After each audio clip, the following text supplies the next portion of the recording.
Taki już jestem. Chcę wyszarpać przeciwnikowi serce, śledzione, wątrobę. Chcę jego krwi. Tak naprawdę on czuje się bezpiecznie jedynie w ringu. Marzę o idealnej walce. Chcę być najlepszy. Don King wciągnął go do swojej sekty. Don potrafi wyczuć ludzkie słabości. Walka trwa. King wykorzystywał seks i kobiety, żeby kontrolować Tysona. Jestem z natury narwany. Roznosi mnie energia.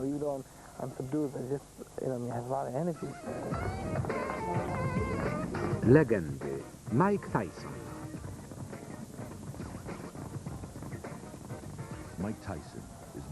Mike Tyson jest nie tylko narwany. To najbrutalniejszy zawodowy pięściarz wszechczasów. W walce o tytuł dwukrotnie ugryzł w ucho swojego przeciwnika. Tysiące przerażonych kibiców wybiegły po tym incydencie z hali.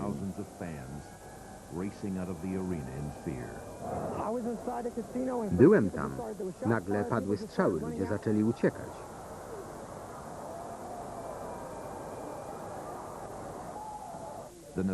Komisja Sportowa stanu Nevada zawiesiła mu na rok licencję. Dziennikarz Larry Merchant śledził karierę Tysona niemal od początku.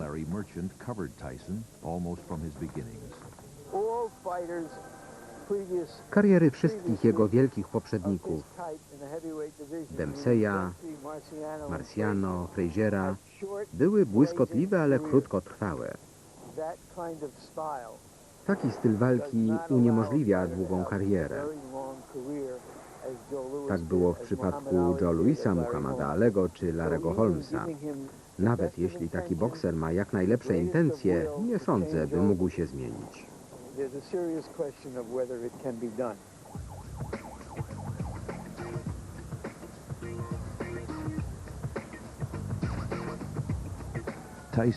Tyson wychował się w Brooklynie. Ojca nie znał, a matka nie umiała nad nim zapanować.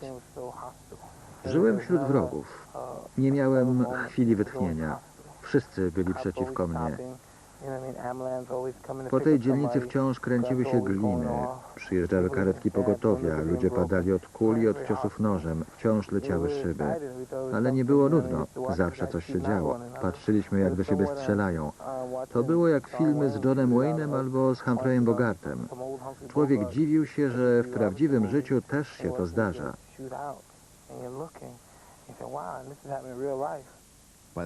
Od najmłodszych lat był łobuzem, który walczył o przetrwanie. To było bardzo ekscytujące. Trudno zrozumieć ten świat. Tyle się w nim dzieje. Zawsze można było kogoś przechytrzyć. Nie chodziło o to, żeby pobić faceta i zabrać mu portfel. Trzeba było być sprytniejszym i szybszym niż ofiara. Oni wiedzieli, że jesteśmy łobuzami. Obserwowali nas w autobusie albo kiedy wchodziliśmy do sklepu, żeby kraść. A jednak robiliśmy ich w konia.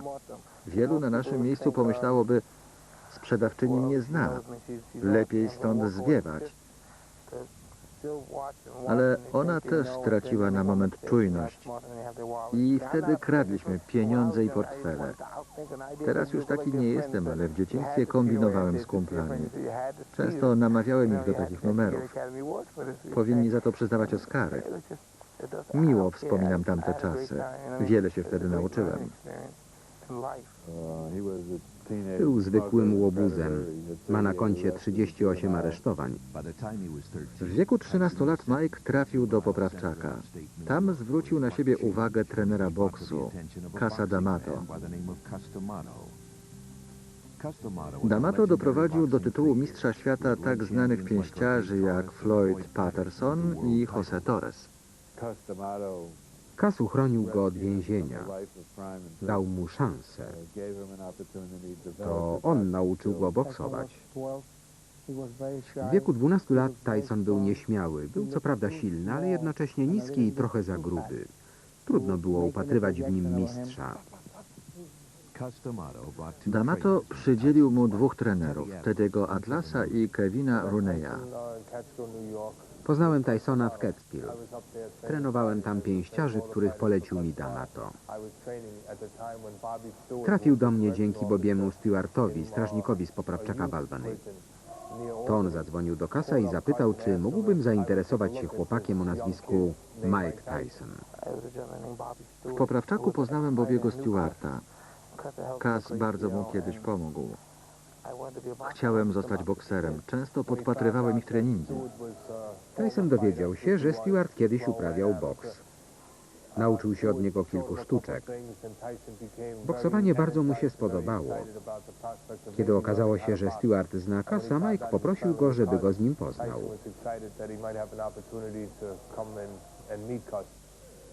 D'Amato dostrzegł talent Tysona.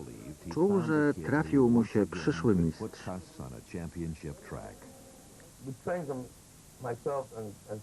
Trenowaliśmy go razem z Teddym. Nauczyliśmy go techniki boksowania. Pokazaliśmy, jak zadawać ciosy. Kiedy już to opanował, mieliśmy kłopoty ze znalezieniem dla niego przeciwnika. Potrafił bić bardzo mocno z obu rąk.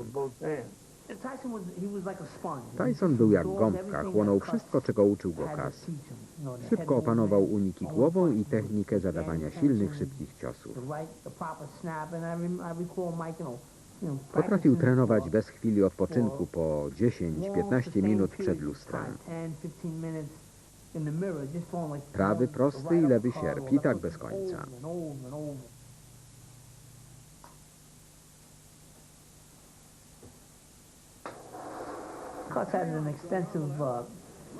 Cass miał w domu kolekcję kaset z zarejestrowanymi walkami dawnych mistrzów.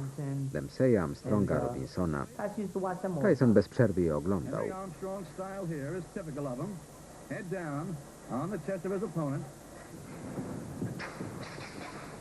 That's it. There you go. Now you got again. Who's the last guy to stop? Time. Very good. That's what I mean. Chcę dokonać czegoś, czego nie dokonał nikt przede mną. Nie chcę nikogo zabić, ale na przykład Dempsey bił przeciwników po oczach. Bardzo mnie to kręci. Uwielbiam patrzeć, jak to robił.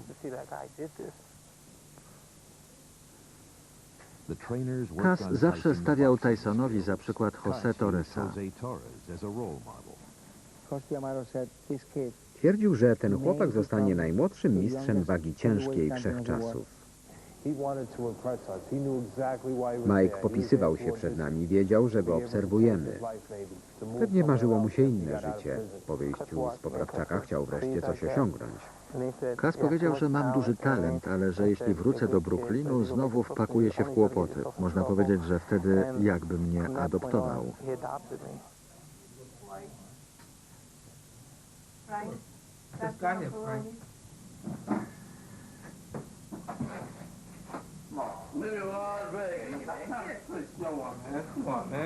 Look at that guy right there. See him? Oh, that's great. Oh, great. Look at the other one coming too, right with him. Oh, great. Look at this bird, man. Unbelievable. Unbelievable. That's what look at him. Unbelievable. Mike hodował w domu Cassa gołębie. Było to jego hobby jeszcze z czasów dzieciństwa, ale to mu już nie wystarczało.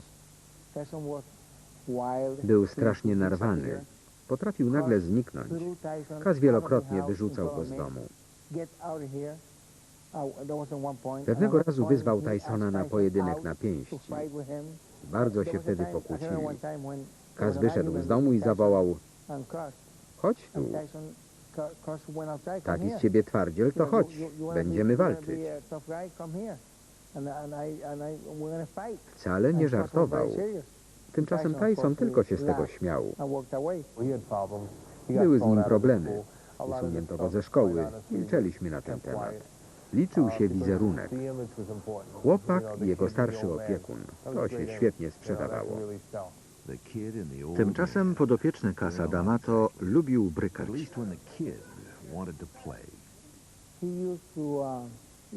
Na weekendy jeździł na Brooklyn do matki. Wyjeżdżał w sobotę, a wracał w niedzielę. Czasami znikał na 3, 4, 5 dni. Czasami Cass sam go szukał, a niekiedy dzwonił do mnie.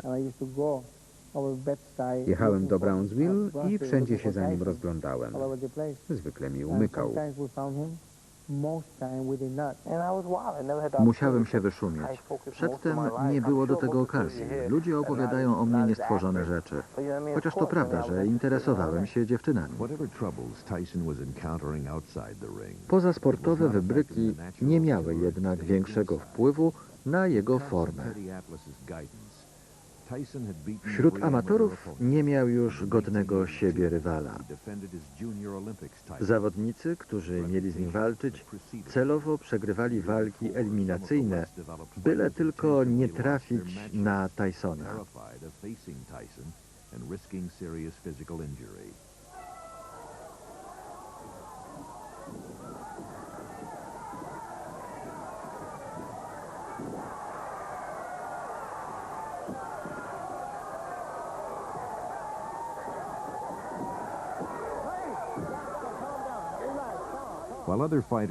Tymczasem Mike, postrzegany przez innych jako brutalna bestia, miewał także chwilę załamania. Bał się, że jeśli przegra, wszyscy się od niego odwrócą.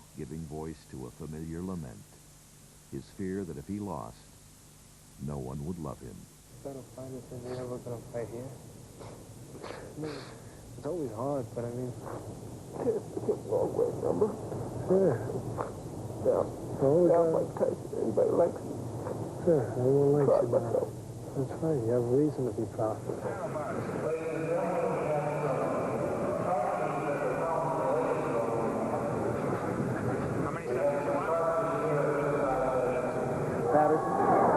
You're the champ. Fight. Jesteś mistrzem. Walcz z głową.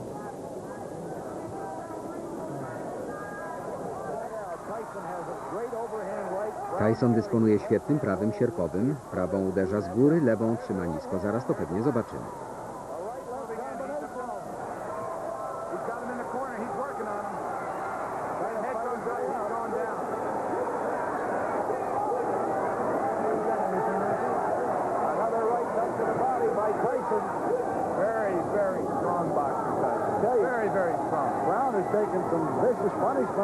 Brown mocno oberwał, ale trzyma się całkiem dzielnie.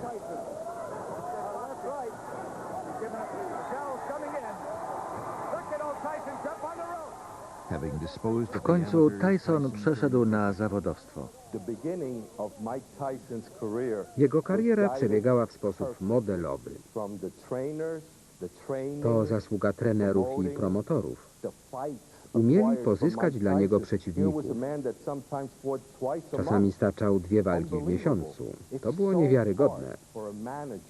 Znaleźć chętnych do walki jest zwykle bardzo trudno, ale team Tysona spisywał się pod tym względem znakomicie.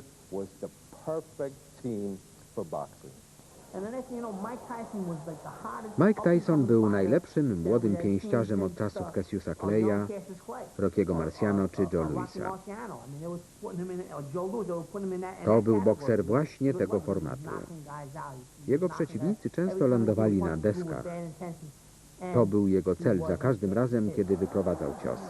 Sam umiejętnie ich unikał.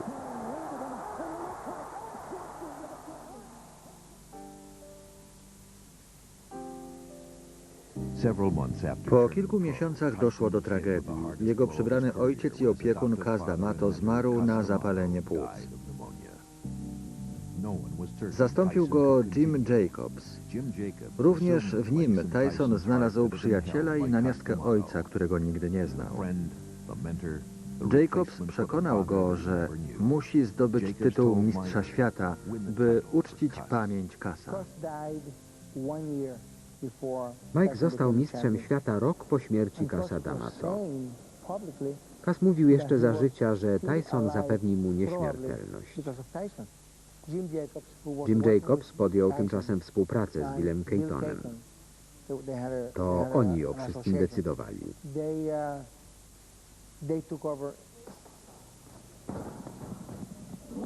He suffered in silence. Tyson opłakiwał zmarłego przyjaciela bez ostentacji. Myślę, że to bolesne przeżycie uczyniło go jeszcze bardziej agresywnym. Zaczął nokautować rywali na treningach. Dusząc w sobie smutek, uzyskał świetną formę. Myślę, że właśnie tak można to wytłumaczyć.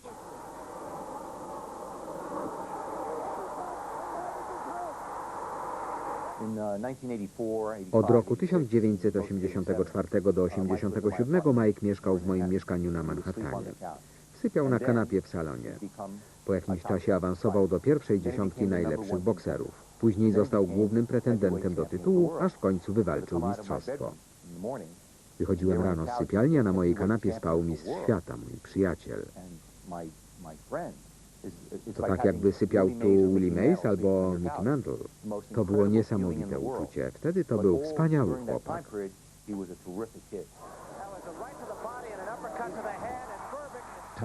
W wieku 20 lat Tyson został najmłodszym mistrzem świata w historii zawodowego boksu. To właśnie wtedy zainteresował się piękną, młodą aktorką Robin Givens. At the beginning, I was for the Początkowo idea of popierałem marrying pomysł, żeby się z nią ożenił. because Trudno Tyson było nad nim zapanować. was too wild Kobiety lgnęły do niego. To było istne szaleństwo. in the street, and he was going crazy. Wydawało mi się, że kiedy się ożeni, żona trochę go poskroni, co mogło mu wyjść tylko na dobre. But on the control of one woman, Sądziłem, że Robin Givens to dobra kandydatka na żonę. but in this case I thought that Robin Givens was a good woman. Jeszcze zanim się ożeniłem, już jako nastolatek zarabiałem mnóstwo forsy i byłem sławny. Może z tą forsą to przesada, ale naprawdę byłem sławny. Musiałem się wyszumieć. Przedtem nie było do tego okazji. Ludzie opowiadają o mnie niestworzone rzeczy. Chociaż to prawda, że interesowałem się dziewczynami. Robin sprawiała urocze wrażenie. Byłem zachwycony, że Mike się ożeni. Uważałem, że tak będzie lepiej. Tymczasem tuż po ślubie Robin zadzwoniła do mnie i powiedziała: jestem żoną Mike'a Tysona. Odtąd ja rządzę. Chcę przejrzeć wszystkie jego rachunki. W roku 1988 po ślubie Robin i jej matka Ruth postanowiły przejąć kontrolę nad karierą Mike'a. Stało się to oczywiste w Tokio, gdzie walczył z Tapsem. Lot z Japonii trwał 13 godzin. Nagle Robin Givens powiedziała do Billa Keitona: jestem żoną Mike'a Tysona, odtąd ja o wszystkim decyduję. To był pierwszy znak, że marzy jej się kontrola nad karierą Mike'a. Doniesiono nam, że Robin i Ruth zażądały dostępu do jego kont bankowych. Oświadczyły Jacobsowi i Keitonowi, że odtąd one tu rządzą. Robin stwierdziła: jestem żoną Mike'a, teraz ja o wszystkim decyduję. And it turned out to be a mistake. To był z naszej strony błąd. Zaczęły się podchody. Mieliśmy duże kłopoty z żoną Tysona i z jej matką. Zanim miesiąc miodowy dobiegł końca, doszło do kolejnej tragedii. 23 marca 1988 roku menedżer Tysona Jim Jacobs zmarł po 8 latach walki z białaczką. Mike przeżył szok. Nie wiedział, że jego opiekun i przyjaciel walczy z tą straszną chorobą.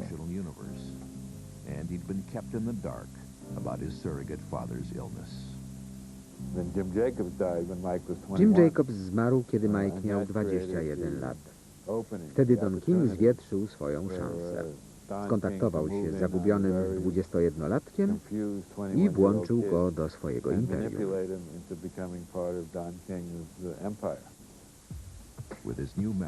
Tyson musiał wypełnić pustkę po śmierci Jacobsa. Potraktował Kinga jako swojego nowego przewodnika.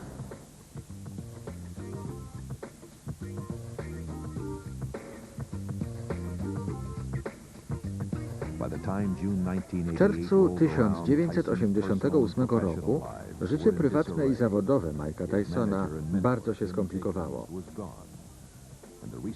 Każdy próbował przyciągnąć pięściarza do swojego narożnika. Robin Givens i jej matka Ruth Roper, które chciały przejąć kontrolę nad jego majątkiem. Menedżer Bill Keaton, dzięki któremu Tyson stał się multimilionerem, oraz Don King, ekscentryczny promotor zawodowego boksu, nowa postać w życiu Mike'a. To wielkie wydarzenie. Nie mam do nikogo żalu.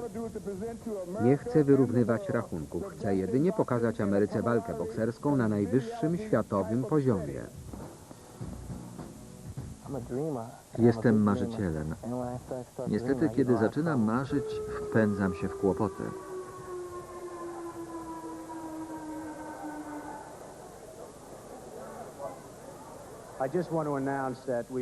Pragnę ogłosić, że chodzi o najwyższą garzę w historii zawodowego sportu.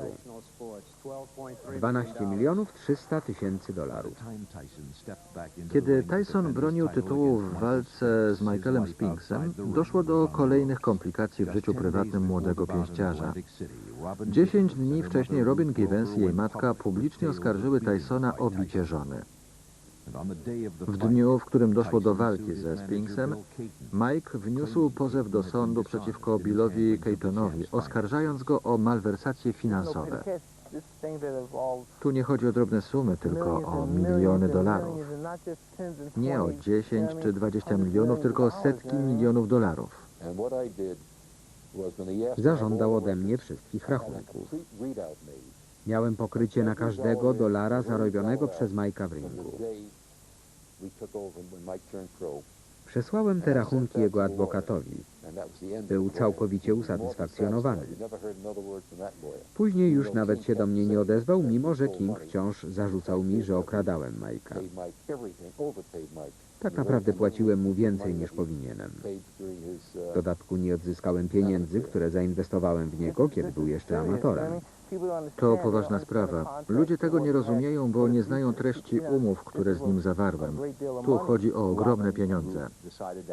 Robin i Ruth chciały mieć pewność, że po walce ze Spinksem, za którą Mike miał dostać 23 miliony, pieniądze trafią do nich. Wmawiały mu, że jego dotychczasowi menadżerowie nie działali w jego interesie i że okradali go z pieniędzy, które zarobił. Działały za namową Dona Kinga. W końcu udało im się go przekonać. Mike uwierzył, że ci ludzie działali przeciwko niemu.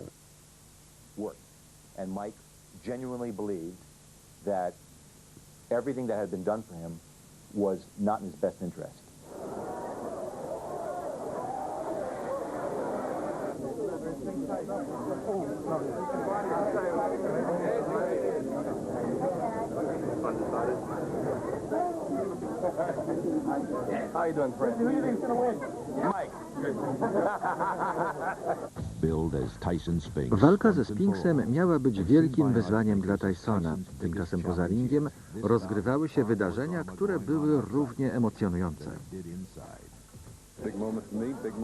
To była wielka chwila dla mnie i dla boksu. To była walka wszechczasów. W 91 sekundzie Tyson posłał Spinksa na deski. Obronił tytuł, lecz napięcie wokół jego osoby rosło. Don King wywiózł Mike'a do Cleveland i trzymał go tam tak długo, aż wreszcie przekonał go, że to on najlepiej zadba o jego interesy. Był gotów zapewnić mu wszystko, czego Mike wtedy potrzebował. I zapewniał wino, kobiety i śpiew.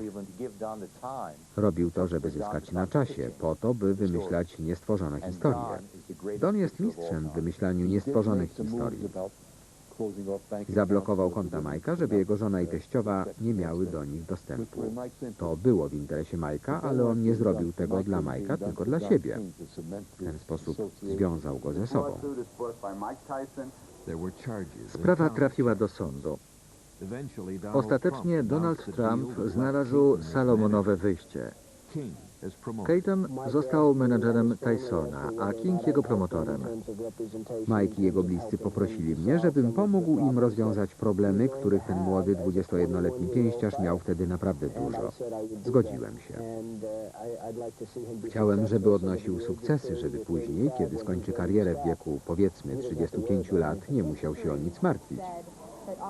Jest wiele przykładów na to, że bokserzy i inni sportowcy, którzy w swoim czasie zarobili miliony, po latach zastanawiają się, co się z nimi stało. Joe Louis musiał staczać dodatkowe walki wyłącznie dla pieniędzy. Kareem Abdul-Jabbar przedłużył dla pieniędzy swoją karierę o kolejny sezon. Nie chcę, żeby mój mąż znalazł się w takiej sytuacji. Niech walczy, kiedy ma na to ochotę, a nie dla pieniędzy. Nigdy nie powinien walczyć tylko po to, żeby zarobić.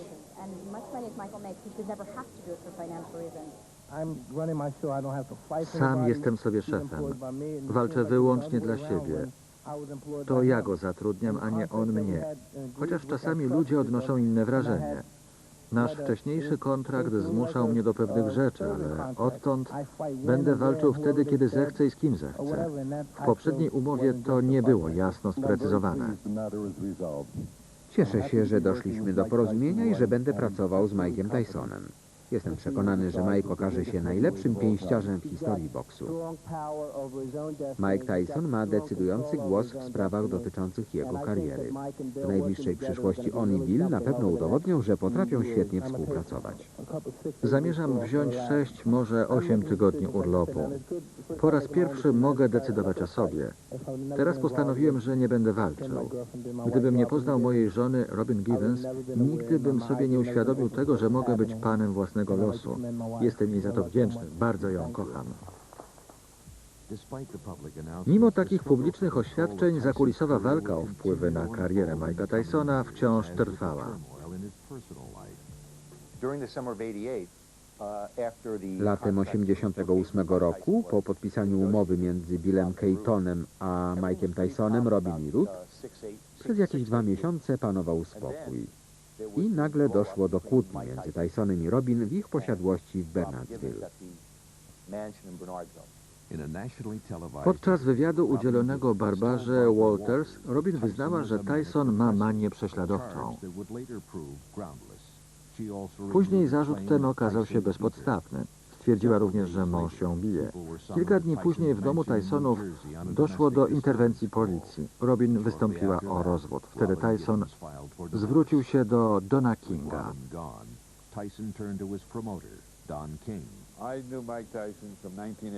Znałem Mike'a w latach 80-88. Kiedy King zwerbował go do swojej sekty, Tyson przestał odpowiadać na moje telefony. Nawet nie wiem, czy przekazywali mu moje wiadomości. To było naprawdę jak sekta. Jej przywódcy kazali mu zerwać ze wszystkimi dawnymi przyjaciółmi. Don King odwołuje się do najciemniejszych stron charakteru pięściarza. Pozwala mu robić to, na co ma ochotę. W ten sposób zyskuje jego lojalność.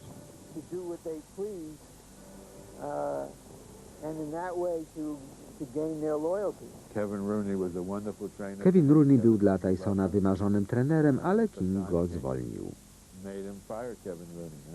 Od tego momentu Tyson przestał się rozwijać jako pięściarz. Po odsunięciu Rooneya już nigdy nie wrócił do szczytowej formy.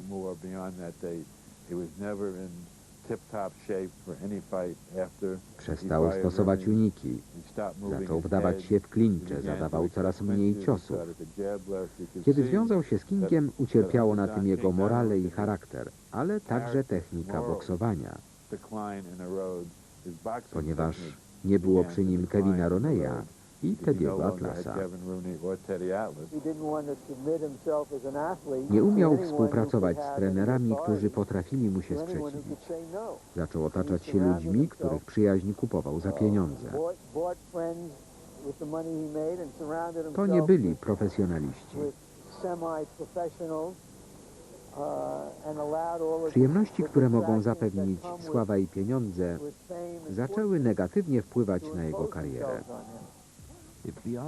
Mimo to Tyson był uważany za murowanego faworyta przed walką z Jamesem Busterem Douglasem, do której doszło w Tokio w lutym 1990 roku.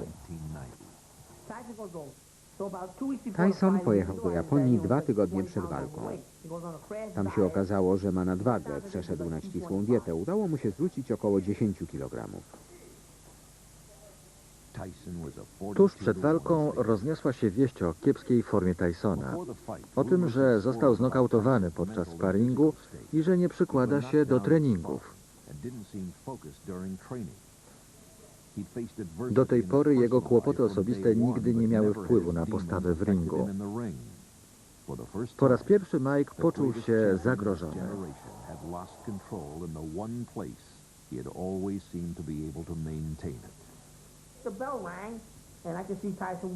Widziałem, że jest jakiś nieswój. Był bez formy. Może liczył na to, że Douglas podda się, kiedy zobaczy jego groźne spojrzenie. Tymczasem ten się nie przejął i zaczął wyprowadzać ciosy. Trwało to 3 rundy i nagle Buster Douglas przemienił się z wystraszonego pięściarza w prawdziwego fightera. Kiedy bokser ulega takiej metamorfozie, potem już się nie boi, tylko walczy jak lew. Douglas zlał wtedy Mike'a na kwaśne jabłko.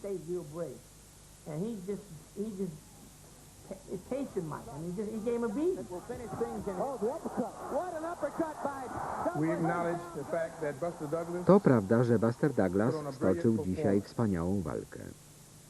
Był rewelacyjny.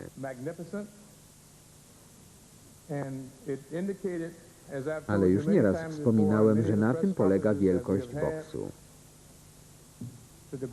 Przed walką trudno wytypować zwycięzcę. Czasami się przegrywa. Dziennikarze obecni na tej sali są starsi ode mnie i widzieli lepszych pięściarzy ode mnie. Wpadki zawsze się zdarzają, ale liczę na rewanż. Na pewno sobie z nim poradzę. Tyson czuł się upokorzony. Teraz jeszcze bardziej niż przedtem potrzebował akceptacji. Ucieczką stał się dla niego seks. Rudy Gonzalez był wtedy jego szoferem, ochroniarzem i asystentem. Nie odstępował go na krok.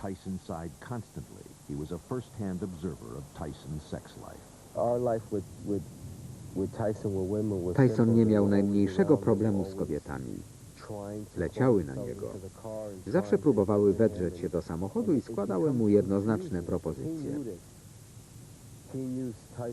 Mike czuł się w tym zagubiony. King wiedział o tym, wykorzystywał seks i kobiety, żeby go kontrolować. Tyson nie musiał podrywać dziewczyn, same pchały się w jego objęcia, stosowały różne sztuczki. Każdy facet dałby się na nie złapać.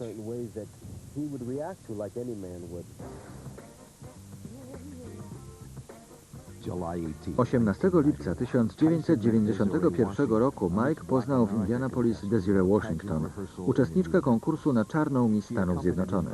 We wczesnych godzinach porannych zjawiła się w jego pokoju hotelowym. 3 dni później oskarżyła go o gwałt.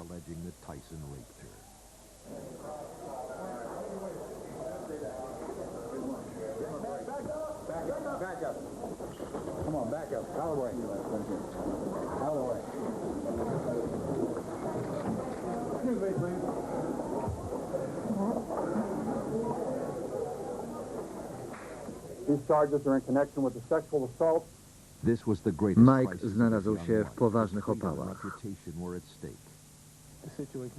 Ta cała sprawa jest po prostu śmieszna. Nikomu nie zrobiłem krzywdy. Kocham kobiety. Moja matka jest kobietą, szanuję ją. Niestety zawsze, kiedy zaufam jakiejś kobiecie, spotyka mnie coś takiego. Zupełnie nie rozumiem tego, co się tu dzisiaj wydarzyło. Na procesie nie pojawił się żaden z dawnych współpracowników Tysona. Jedyną osobą, która go broniła, był Don King. Don King.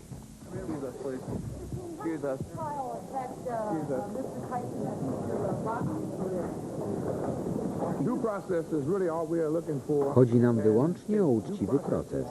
Jeśli do niego dojdzie, sprawiedliwość zwycięży. Wciąż liczycie na walkę z Holyfieldem? Konstytucja gwarantuje Mike'owi prawo do uczciwego procesu. Nie wiem, czy jest winny, czy niewinny. Niech rozstrzygnie o tym uczciwy proces.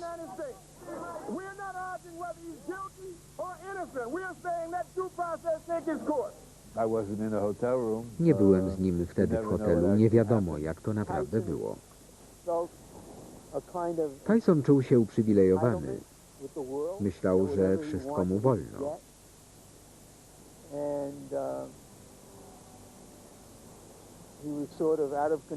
Stracił poczucie rzeczywistości. Jak wielu znanych sportowców i gwiazdorów, uznał, że jest ponad prawem. and found out that they did. Ale się pomylił. Prasa ochoczo podchwyciła te oskarżenia. Zaczęły się insynuacje i pomówienia. Mike został napiętnowany.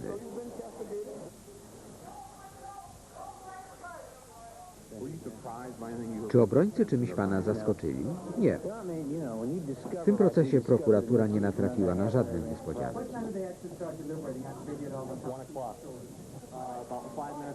5 minut temu przysięgli wydali werdykt.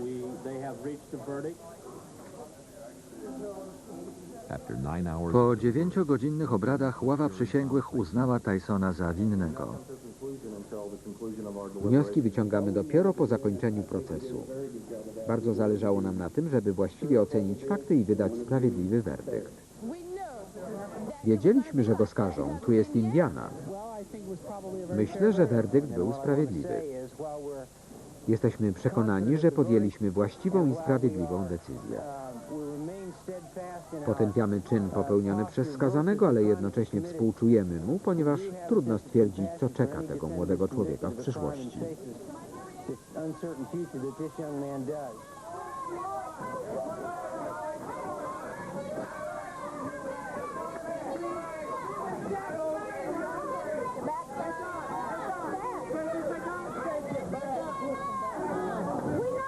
Wiemy, że jesteś niewinny, Mike.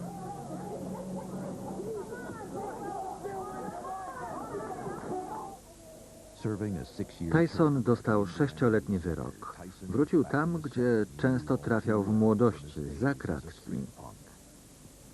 Ale postanowił się zmienić. Przeszedł na islam. 25 marca 1995 roku, po 3 latach, wyszedł na wolność za dobre sprawowanie. Wszyscy oczekiwali, że zwolni Kinga. Tak się jednak nie stało. Podpisał z nim nowy, wielomilionowy kontrakt.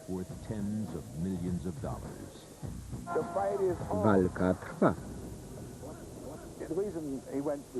To bardzo proste. King jest jedynym człowiekiem, który potrafił wziąć pod swoje skrzydła byłego skazańca, gwałciciela i podpisać w jego imieniu kontrakt z jedną z najpotężniejszych firm medialnych w tym kraju, MGM. Kontrakt gwarantował Tysonowi bodajże 6 czy 8 walk, za każdą miał dostać 13 milionów. Pierwszą stoczył z Pittem McMilleyem. Chciałbym, żeby King był moim menadżerem.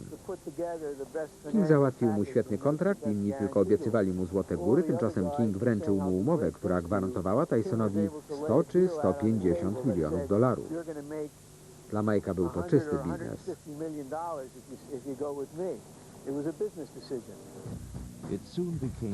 Tyson po raz kolejny wpadł w sidła Dona Kinga. Kontrowersyjny promotor przygotował Tysonowi imponujący powrót na ring.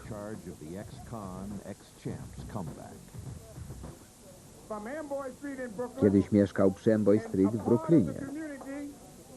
Oto były mistrz świata wagi ciężkiej Mike Tyson.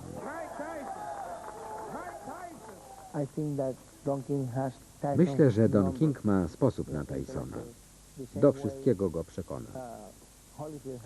Holyfield też ma na niego sposób, tyle że w ringu. Tyson na pewno ma haka na Kinga, tak jak King ma haka na Tysona. Ci dwaj mogą się nawzajem zniszczyć. Myślę, że najważniejsze są tu pieniądze i poczucie bezpieczeństwa. Tyson czuje się przy nim bezpieczny. King ma rzeczywiście wielkie wpływy, za to jego konkurenci potrafią tylko gadać. King świetnie zna Tysona. Zawsze potrafi go przekonać. Potrafi też zniechęcić. Manipuluje nim jak dzieckiem. Powrót Tysona na ring od początku wzbudzał kontrowersje. Jego nowi przeciwnicy nie byli dobrymi bokserami. Za to po każdej walce Mike inkasował znaczne sumy.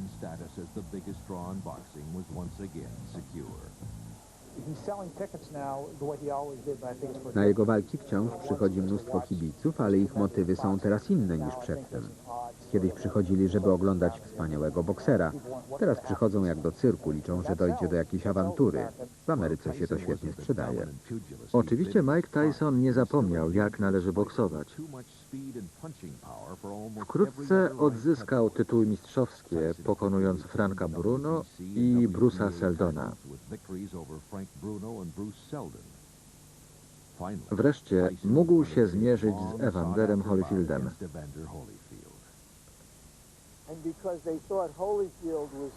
King i Tyson liczyli, że Holyfield jest w kiepskiej formie. Jednocześnie zdawali sobie sprawę, że taka walka przyciągnie tłumy, umożliwiając Tysonowi odbudowę własnego wizerunku. W przeciwnym razie nie zdecydowaliby się na nią. Gdyby wiedzieli, że Holyfield jest wciąż taki dobry, nie przyjęliby wezwania. Wreszcie doszło do tego długo wyczekiwanego pojedynku. Chcę wygrać, to jest mój cel.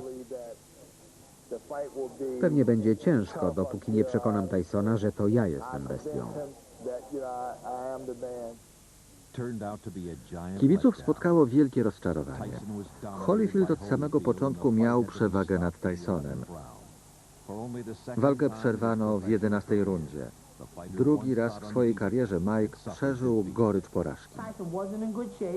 Był w kiepskiej formie, ale niestety uwierzył w to, co o nim piszą. Holyfield nieźle go zlał.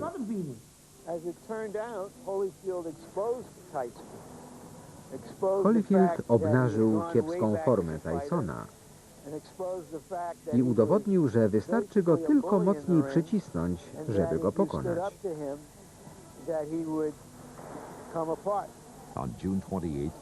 28 czerwca 1997 roku Tyson i Holyfield zmierzyli się ponownie.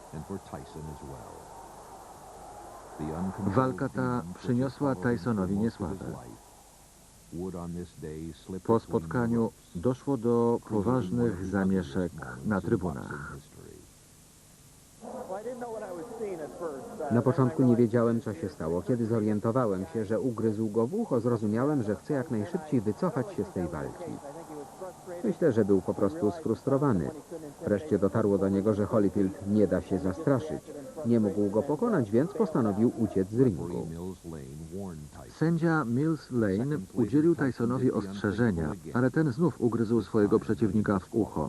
To zakończyło się dyskwalifikacją. Widział, że przegrywa. Ta druga walka była bardzo podobna do pierwszej. Holyfield nieźle go poobijał. Tyson zrozumiał, że przeciwnik ma na niego sposób. Nie miał z nim najmniejszych szans. Wyprowadził kilka ciosów, które nie zrobiły na Holyfieldzie najmniejszego wrażenia. Czuł, że znowu przegra. Chciał uniknąć nokautu. To był sposób na wycofanie się z tej walki. Nie wolno dopuszczać do siebie myśli o porażce. Trzeba myśleć tylko o tym, żeby celnie trafić rywala. W trzeciej rundzie Tyson walczył najlepiej. Właśnie wtedy postanowił ugryźć przeciwnika w ucho. Jak widać, nie wierzył, że może wygrać. Wiedział, że go nie pokona, że to niemożliwe. Dlatego ugryzł go w ucho.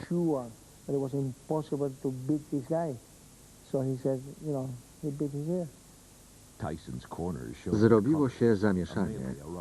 Porządek przywróciła dopiero interwencja policji. Od samego początku było tam niespokojnie, nie tylko na ringu, ale i na widowni. Zapanował kompletny chaos. Kibice dostosowali się do poziomu tej walki. Zrobiło się niewesoło. Tyson sprowokował kibiców. Doszło do bujek na trybunach. Nic dziwnego, że MGM zrezygnowała z promowania boksu. Holyfield trafił do szpitala. Tyson niemal odgryzł mu ucho. Tymczasem bestia wróciła do szatni. Po drodze Mike został obrzucony wszystkim, co rozwścieczeni kibice mieli akurat pod ręką. Widziałem, jak wyjeżdżał z hotelu.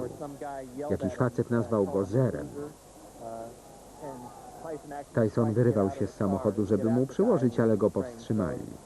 Był sfrustrowany jak nigdy przedtem.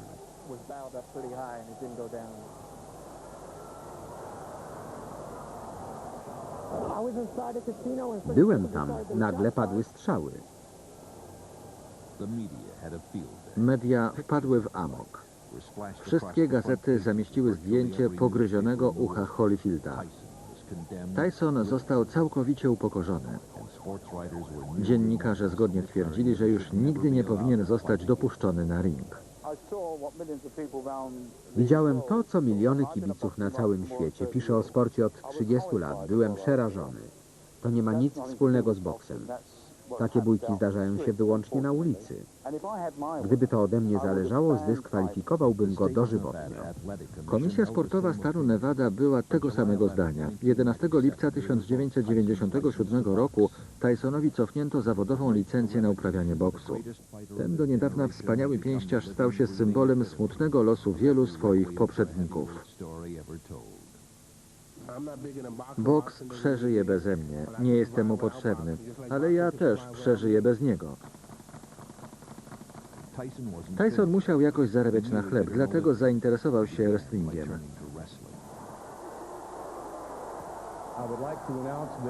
Miło mi Państwu donieść, że Mike Tyson wystąpi dziś w roli sędziego. Będzie przebywał poza ringiem. Był już jeden taki precedens, kiedy to Muhammad Ali wystąpił w roli sędziego podczas zawodów rozgrywanych w Madison Square Garden. Zobaczą to Państwo na filmie.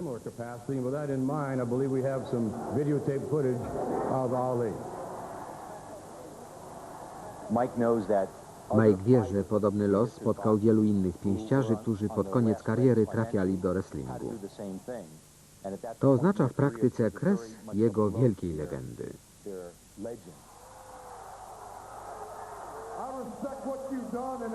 Szanuję Cię jako boksera, ale tutaj lepiej nie zadzieraj z twardym jak kamień Steve'em Austinem.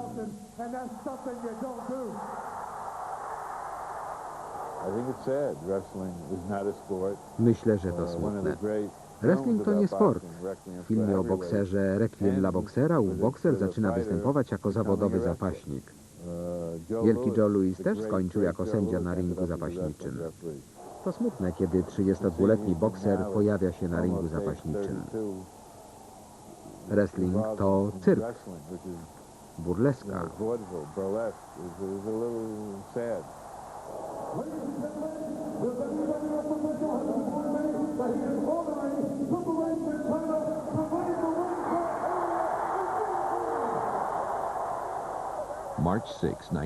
Tymczasem 6 marca 1998 roku Tyson oskarżył Dona Kinga o kradzież $100 milionów, które pięściarz zarobił na ringu w ciągu 10 lat kariery.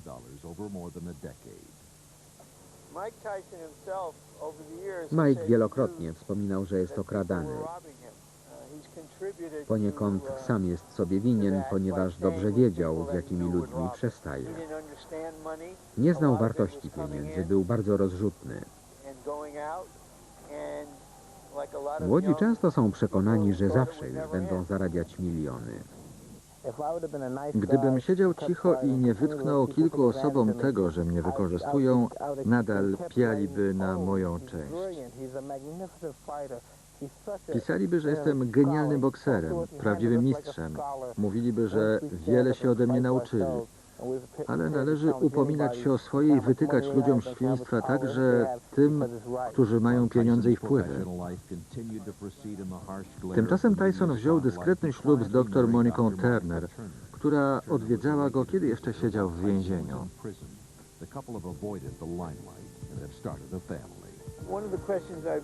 Ludzie pytają mnie, czy on może się zmienić.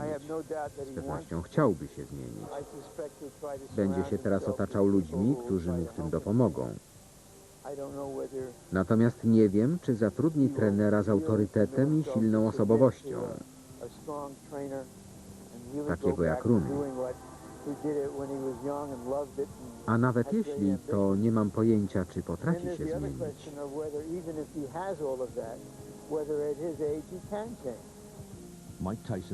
Życie Mike'a Tysona było pełne wspaniałych zwycięstw i dotkliwych porażek. Jego zdjęcia publikowała prasa na całym świecie. Jest żywą legendą boksu. Kolejny epizod jego kariery dopisze samo życie. His story, a work in progress. The final acts are still being written. Tyson jest do pewnego stopnia ofiarą, ale przecież odpowiada za własne czyny. Don King nie zgwałcił Desiree Washington i nie odgryzł ucha Holyfieldowi. Miał zły wpływ na Tysona.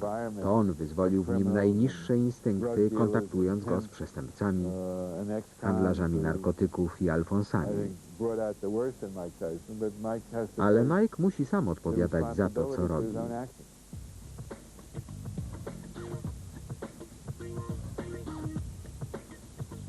Is Tyson destined to Czy suffer spotka the go fate of to, so many co fighters wielu before innych him? sławnych pięściarzy? Will he fade from public Czy podobnie view, jak oni or zostanie silently go zapomniany? back into the streets from which he came? Często o tym rozmyślam. Pamiętam bokserów, którym świetnie się wiodło. Mieli wspaniałe kobiety i eleganckie limuzyny, ale często marnie kończyli. Umierali spłukani w jakimś wynajętym mieszkaniu. Może tak właśnie jest. Może wszyscy wybitni pięściarze tracą wszystko i umierają w zapomnieniu. Pieniądze się kończą, dziewczyny odchodzą, dawni przyjaciele znikają. Dobrze pamiętam Casa. To on mnie wychował. Pieniądze nie były dla niego ważne. Twierdził, że dają fałszywe poczucie bezpieczeństwa. Radził, żebym im nie ufał. Forsa ułatwia życie, ale nie można na niej polegać. Najważniejsza jest niezależność. Człowiek powinien sam o sobie decydować. Kiedy pojawia się żona i dzieci, rodzina staje się dla ciebie najważniejsza. Kariera nie może być ważniejsza od rodziny. Rodzina to podstawa. Czujesz to?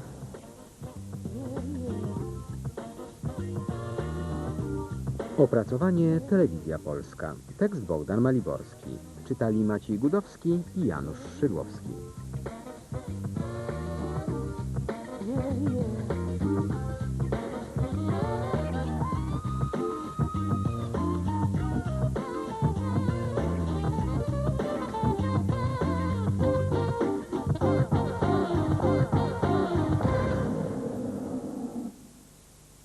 Na przejściu